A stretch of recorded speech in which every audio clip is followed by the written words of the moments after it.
Earth.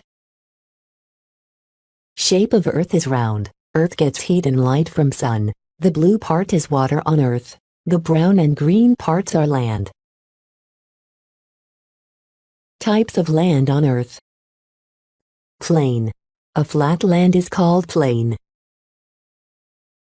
Mountains. A place on Earth where land gets high is called mountains or hills. Lake. The water which has land all around it is called lake.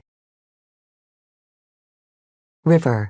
The water which flows through the land is called river. Directions.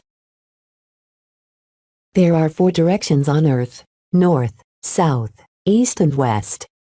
Direction where sun rises is east and where the sun sets is west. If you stand with your right hand pointing east and your left hand pointing west, then north will be in front of you and south will be behind you.